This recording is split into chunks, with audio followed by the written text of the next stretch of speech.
Ben tam ümidimi kesmiştim biliyor musun? Allah'tan ümit kesilmez abla ya. Hayat söz konusu olduğunda doğru yön, doğru zaman ve doğru koordinasyon hayati önem taşır.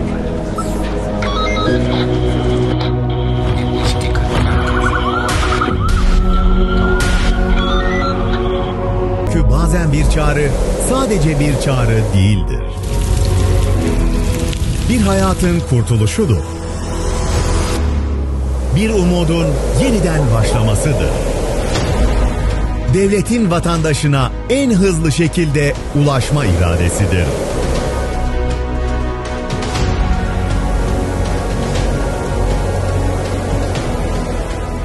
Hayat 112'nin yeni logosu, İçişleri Bakanlığı'nın temel gücünü oluşturan kurumlar arası koordinasyonu, merkezi yönetim kapasitesini ve acil durum organizasyon kabiliyetini temsil eden koordinasyon yıldızı anlayışıyla tasarlanmıştır.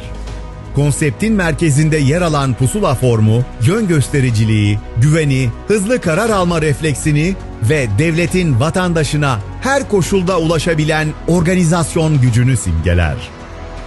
Yıldız'dan Türkiye'nin dört bir yanına uzanan hatlar, emniyet, jandarma, sağlık ekipleri, AFAD, itfaiye, sahil güvenlik ve diğer acil müdahale unsurlarının ortak bir sistem içinde birleşen gücünü ifade eder.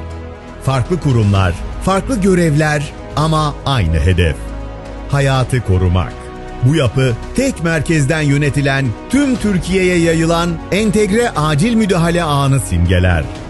8 yönlü yıldız, Türkiye'nin her noktasına erişebilen koordinasyon gücünü ve acil müdahale birimlerinin aynı merkez etrafında birleşen ortak refleksini temsil eder. Yıldızın merkezindeki beyaz komuta halkası, 112 Acil Çağrı Merkezi'nin merkezi komuta ve koordinasyon gücünü vurgular. 112 vurgusuysa Türkiye'nin ortak acil çağrı numarasını görünür, akılda kalıcı ve sürekli hatırlanır kılan temel unsurdur. Çünkü 112 yardıma ulaşmanın, doğru ekibe bağlanmanın, acil durumda yalnız olmadığını bilmenin numarasıdır. Hayat ifadesi ise bu konseptin en insani değeridir. Bu sistemin nihai amacı, vatandaşın hayatını korumak, yardımı en hızlı şekilde ulaştırmak ve kriz anında devletin birleştirici gücünü hissettirmektir. Tüm Türkiye tek çağrı. Hayat 112 sadece bir çağrı sistemi değil, Türkiye'nin hayat için kurduğu ortak koordinasyon gücüdür. Devletin birleşen gücü. Ve şimdi bu güç sadece bir çağrı kadar yakın değil, bir dokunuş kadar yakın.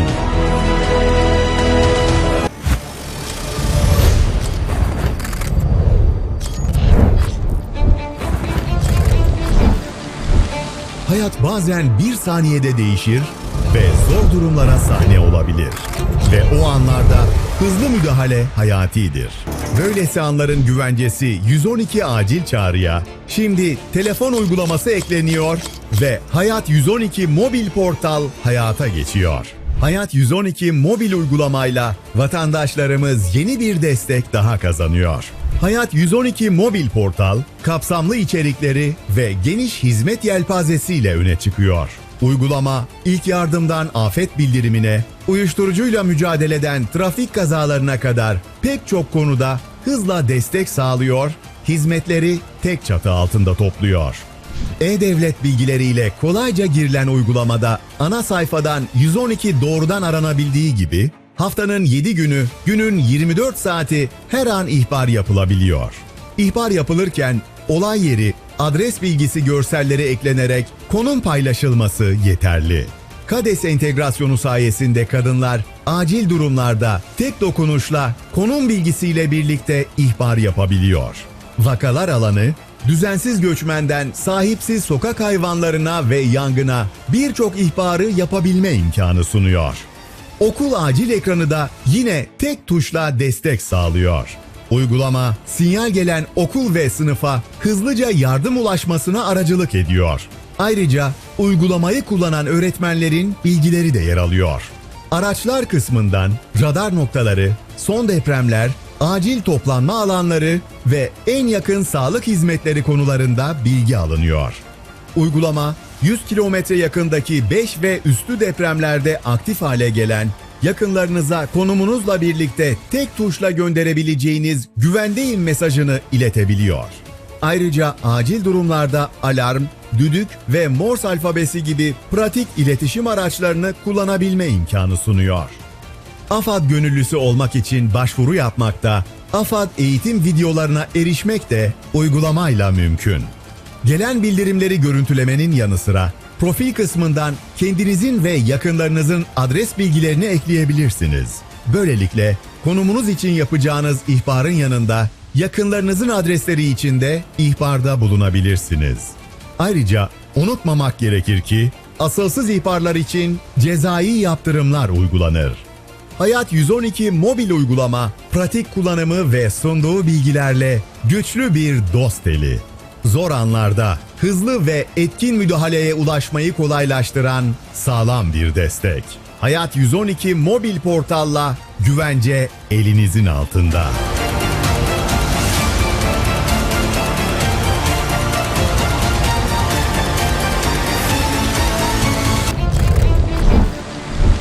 Hayat bazen bir saniyede değişir ve zor durumlara sahne olabilir. Hızlı müdahale hayatidir.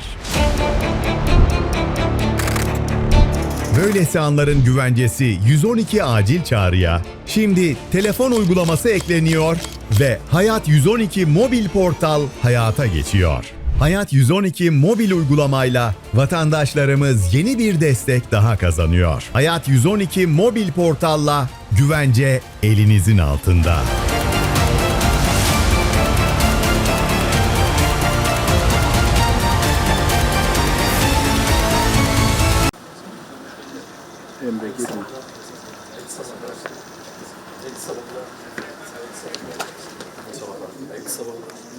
Sağ olun, hoş geldiniz.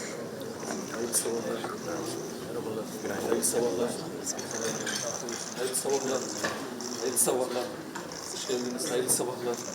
Hayırlı sabahlar. Hoş geldiniz. Hayırlı sabahlar. Hoş geldiniz. Hayırlı sabahlar. Hoş geldiniz. Hoş geldiniz. Bir diğer soruda enkaz altındaki insanların sosyal medyadan yardım arama talebinde bulunmalarının bir sebebi var. Sosyal medyadan cevap alabiliyorlar. Düzenlenebilmesine yönelik olarak belirli zaman dilimlerinde Hayat 112 acil mobil uygulamamız var. Yani şu anda tüm hazırlıklar tamamlandı. Şu anda bütün 81 vilayetimizde 112 acil çağrı merkezi müdürlüklerimiz vatandaşlarımıza hizmet veriyorlar. Vatandaşımız 112'yi aradığında ilk muhatap olduğu kişiler, görevliler onlar. Daha sonra onlar çağrı yönlendirici diye tabir ettiğimiz durumuna göre emniyet, jandarma, sahil güvenlik, sağlık, afat, itfaiye, orman gibi hangi konuyu ilgilendiriyorsa onlara yönlendiriyorlar. Bunu dijital ortama taşıyoruz. Önceden vatandaşımız telefonla aramak suretiyle bu hizmete ulaşabiliyordu. Şimdi cep telefonu üzerinden de bu hizmetimize erişebilmiş olacak. Android ve Apple marketlerden indirilmek suretiyle yalnız e-devlet bilgileriyle güvenle kullanılmaya başlayacak bir uygulama. Buradaki maksadımız şu: vatandaşımız devlete en hızlı şekilde ulaşsın, gerekirse fotoğrafı çeksin, bunu videoyu çeksin, ekiplerimiz bunu hızlıca analiz etsinler, ne tür bir yardıma ihtiyaç duyuyorsa ona göre ekiplerimizi yönlendirsinler diye. Biz 112'ye çok sayıda asılsız ihbarlar alıyoruz vatandaşlarımız tarafından. Bunun bir kul hakkı olduğunu, başka bir insanın hakkına girmek olduğunu da unutmasınlar. Bu uygulamayı dikkatli kullanmalarını istirham ediyoruz. Onun için biz bunların kanuni yaptırımları da var. Ama yaptırım falan uygulamak istemiyoruz. İnsanımız bunu bilinçli bir şekilde kullansın, hakka hukuka girmesin diye. Sadece kendi mühendislerimizin emeğiyle yerli ve milli olarak geliştirilmiş bir mobil uygulama.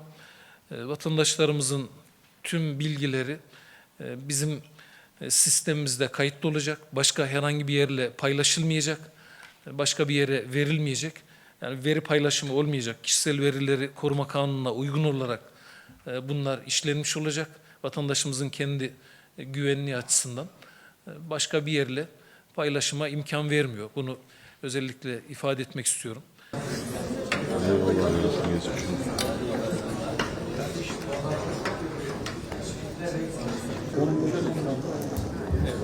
Şimdiden hayırlı bayramlar diliyoruz. Bayramınız bugün herhalde. Hasan Bey.